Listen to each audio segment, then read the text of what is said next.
Wyoming Territory, July 1873. The sun was just tipping over the edge of the hills when Sawyer McAllister saw her barefoot, blood on her sleeve, her skirts torn and catching on the brush as she ran.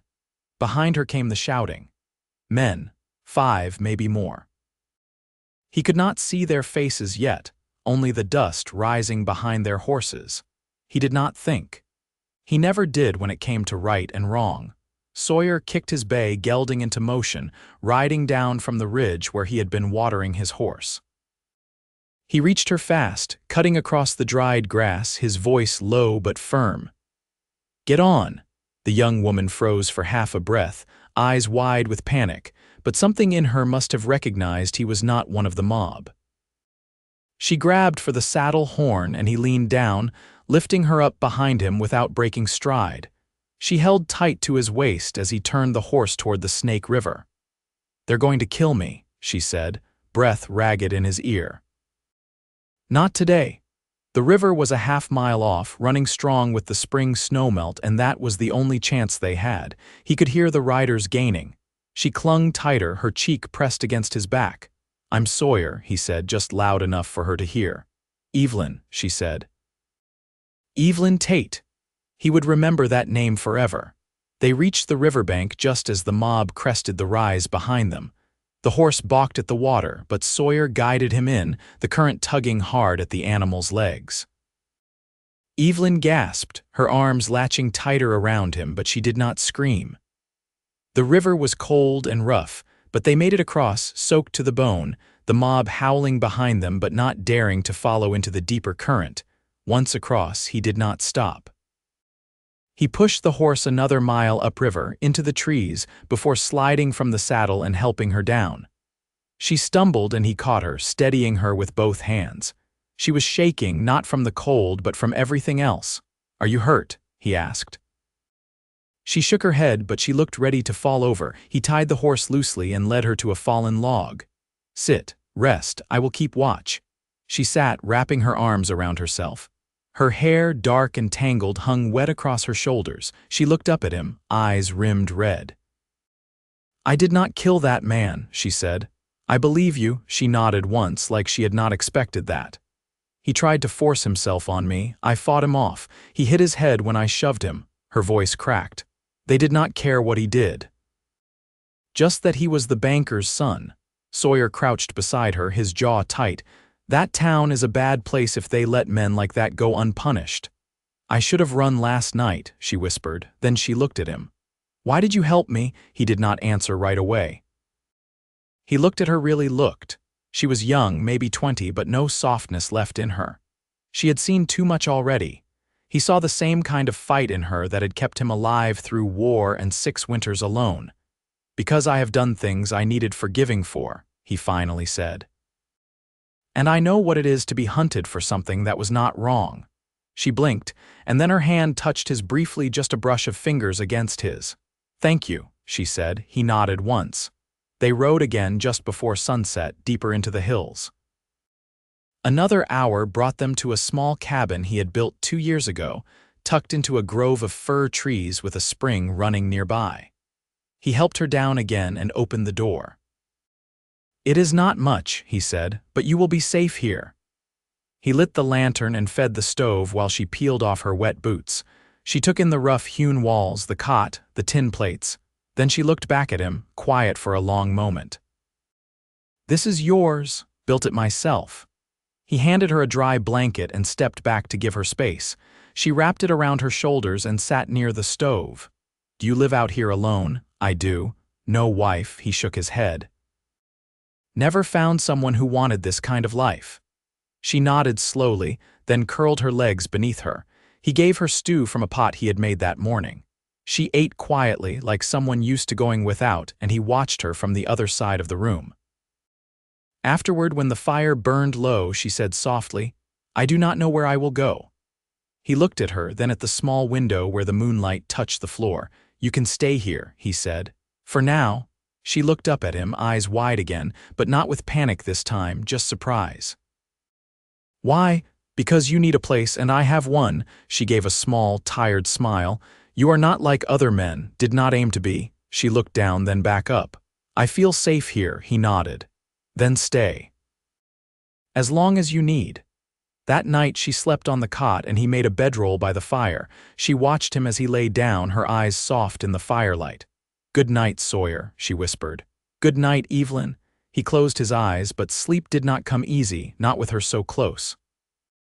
Not with the way his chest tightened every time he thought of how scared she had been, and how strong she still was. Outside, the wind moved through the trees and the river kept running, far behind them now. He would not look back, not anymore. Morning came slow and pale through the trees. Mist clung to the ground like breath that hadn't yet let go of the night.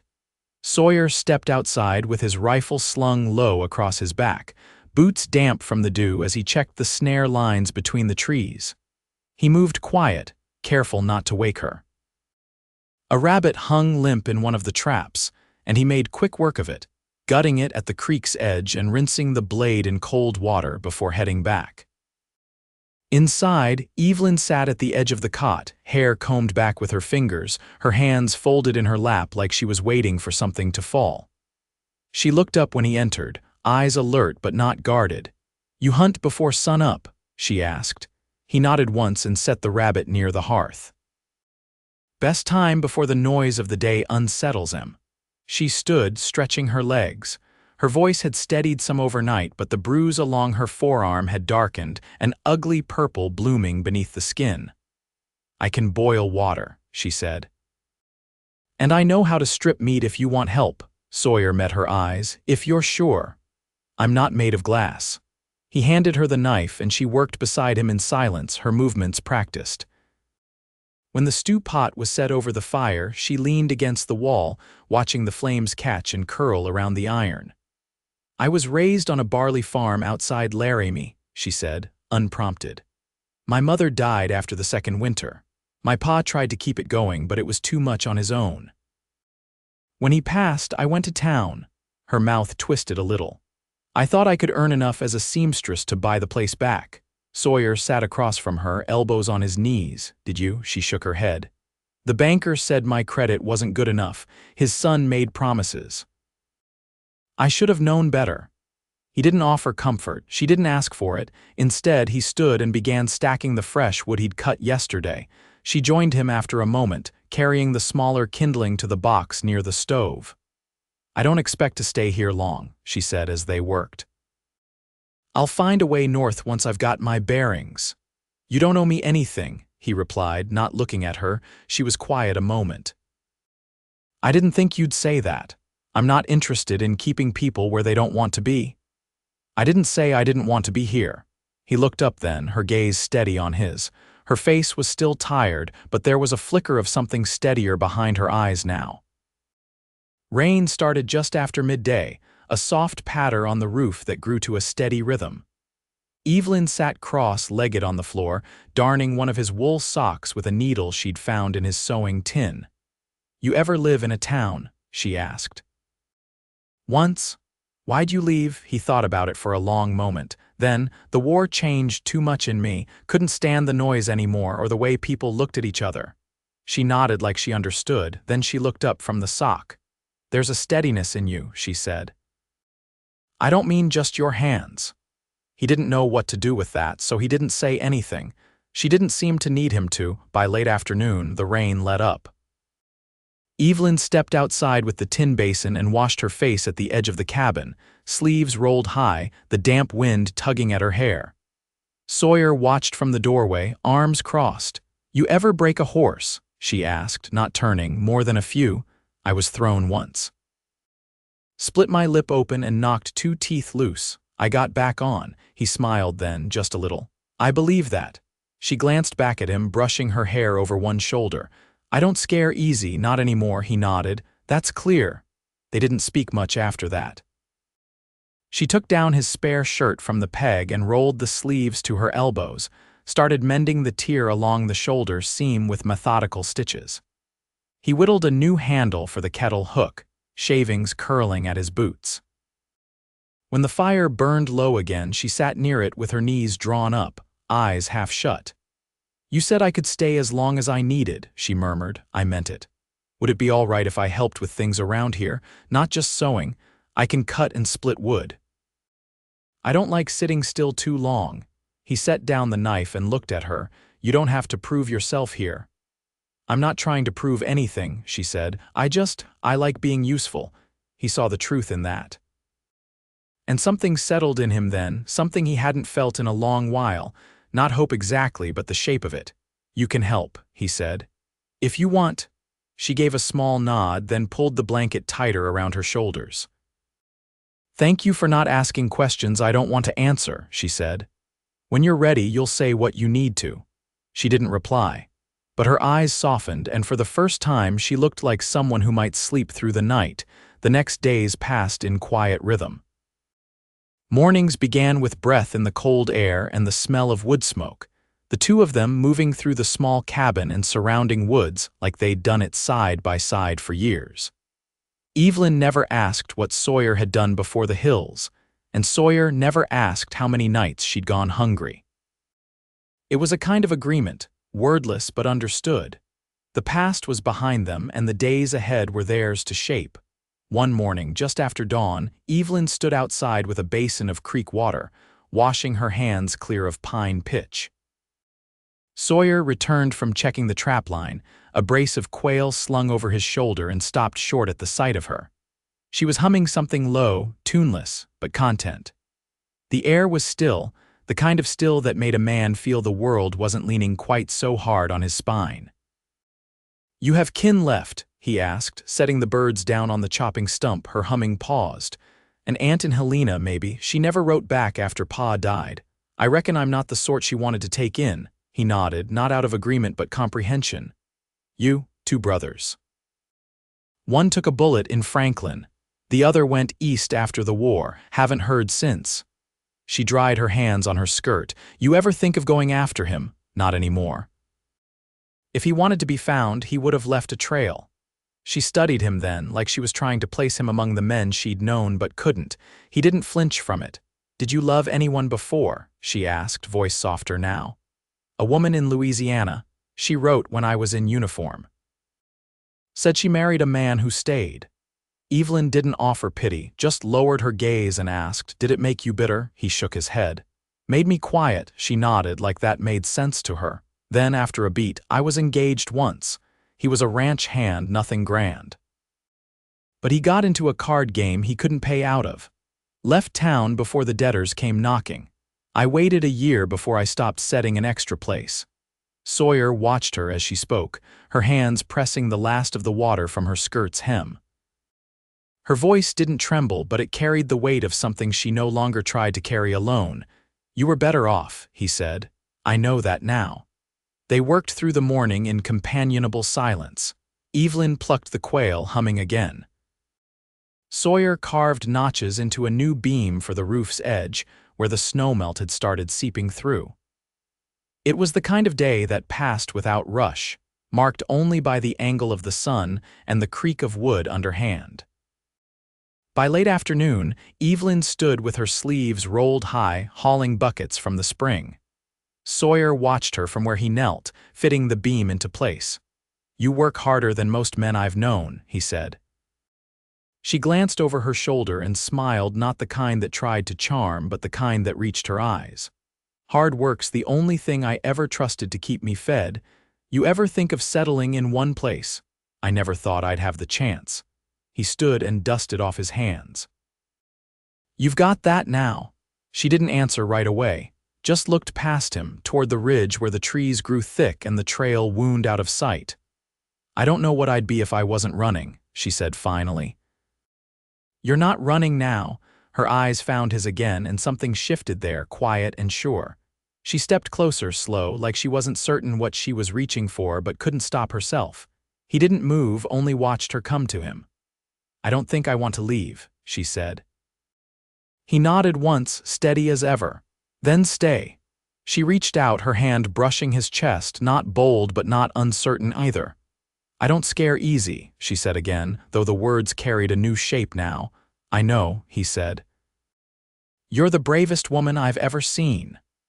The sun dipped low behind the trees and the wind shifted, but neither of them moved. Not toward promises they weren't ready to speak, but not away from what had already begun. Inside, the fire waited. And outside, the hills held their silence, as if the land itself knew better than to interrupt what had just begun to grow between them. The first snow came early that year, falling quiet and thick one morning while Evelyn was splitting kindling beneath the overhang. Sawyer stepped out of the cabin with his coat open and boots heavy with frost, watching her work. She paused when she noticed him, axe balanced in her grip, cheeks flushed from effort and cold. "It's setting in fast," she said, nodding at the trees where the branches hung heavy with white. He reached for the stack she'd already split. "We'll need twice this before the month's out." She wiped her brow with the back of her glove. "I'll keep it at once I thaw my fingers." Inside, the cabin held the warmth of coals banked overnight.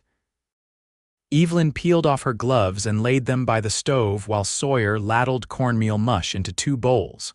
She accepted hers wordlessly, sat facing the window where the snow drifted sideways in the wind. "I used to hate the cold," she said after a while, "but it feels honest here. No carriages rolling by pretending at something else." He nodded once, swallowing a spoonful. "Weather doesn't lie," she glanced sideways at him. "You ever think about adding on to this place? A second room, maybe. I've thought on it," he said. Didn't see the point before. Her eyes stayed on him, steady, but she didn't press. Instead, she stood and pulled her shawl tighter, stepping to the window. "There's a stillness here I didn't know I needed," she said. He watched her for a moment, then rose and took his coat from the peg. "I need to ride out to the trading post before the pass drifts shut. Supplies won't last us to spring otherwise." She turned from the window. "How far is it?" 2 days out, 3 back if the snow deepens." "I'll come," he hesitated. "It's a hard ride. I've done worse." He didn't argue. Something in her voice cut clean through doubt. They left before noon, bundled and mounted, with Sawyer leading the mare he'd broken the year before, now laden with furs and dried goods to trade.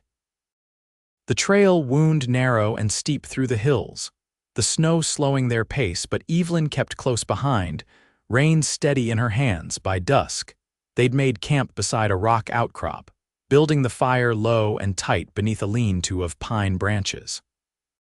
Sawyer passed her a strip of jerky and poured a measure of warmed coffee into a tin. "I thought you'd talk more," she said, voice soft but not uncertain. "I've said all the words in me already," he replied. "Now I just use the ones that matter." She nodded, pulling the blanket tighter over her knees.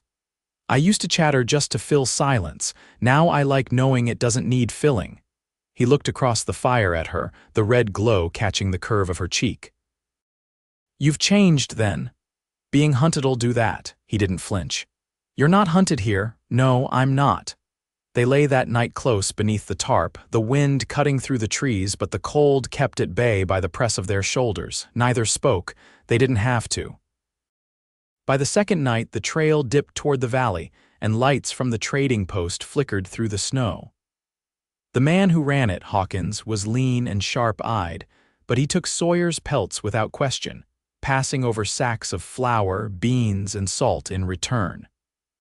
Evelyn examined the shelves with quiet interest, lifting a bolt of calico between her fingers.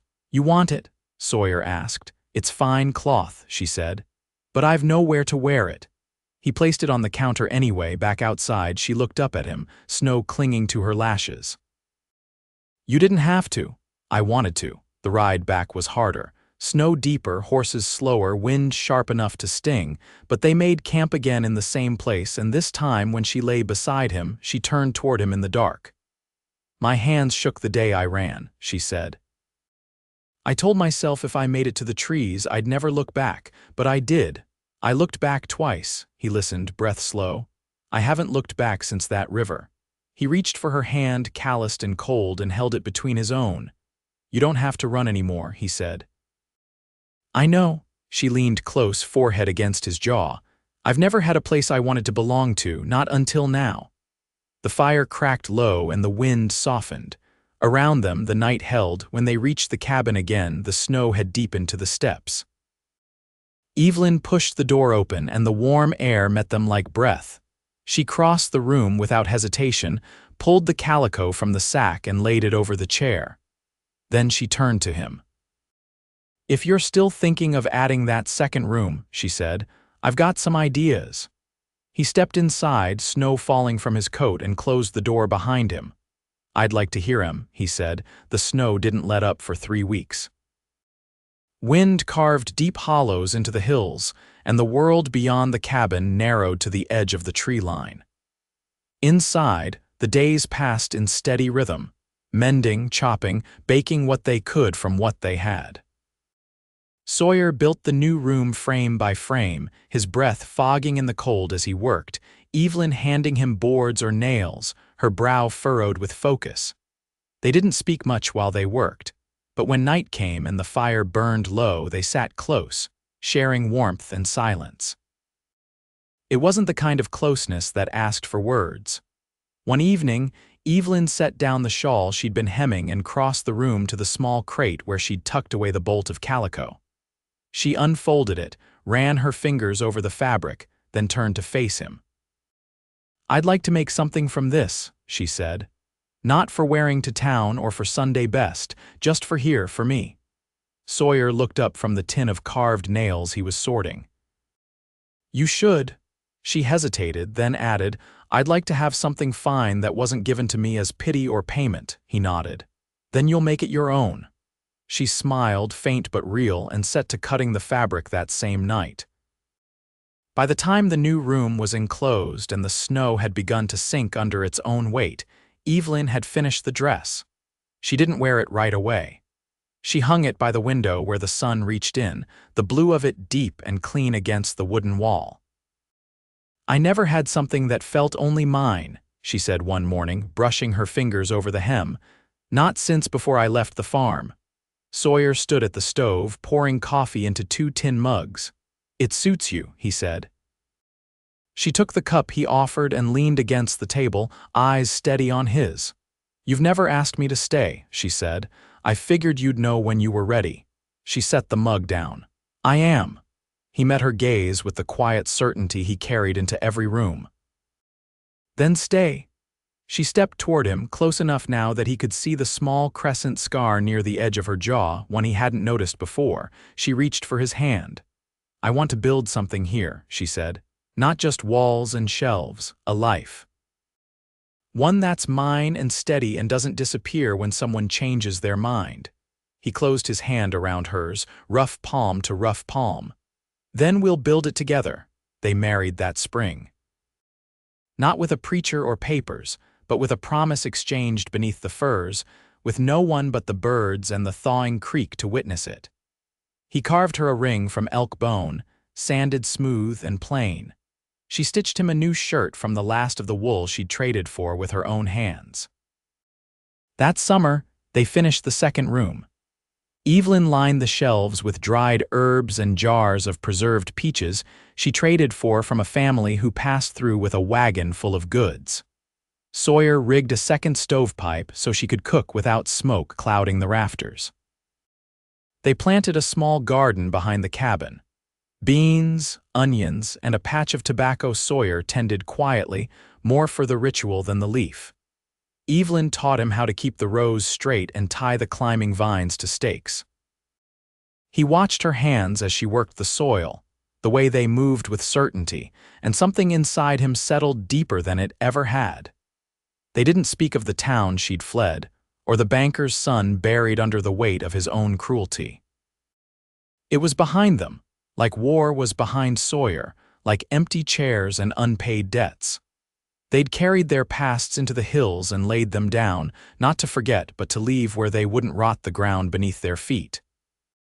In the evenings, they sat on the porch with their legs stretched out, her head resting against his shoulder. Sometimes she read aloud from the single book. They owned a worn volume of Dickinson poems she'd found years ago in a church sale, and sometimes they simply watched the light fade through the trees. One night, as the sun dipped low and the air turned cool, Evelyn reached for his hand and said, "I never thought peace would feel like this." He turned his head, pressing his lips against her temple. "I didn't think I'd ever find someone who wanted the same kind." They watched the sky change, slow and certain, and didn't move until the stars were out. Years passed, and the world beyond the hills kept turning. Rail lines stretched farther west, and towns rose and fell, but their cabin stayed. They grew older together. The garden expanded, the porch sagged, and the trees climbed higher. They added a second chair and later a third for the evenings when neighbors passed through or friends made their way up the trail with news or jam or just stories to tell. But most days it was just the two of them. Two people who had known the worst of the world and still chosen to believe there was something better to be made with worn hands and quiet hearts, and in that cabin under the firs they made it. Not a grand life, but a true one, and it was theirs. Always.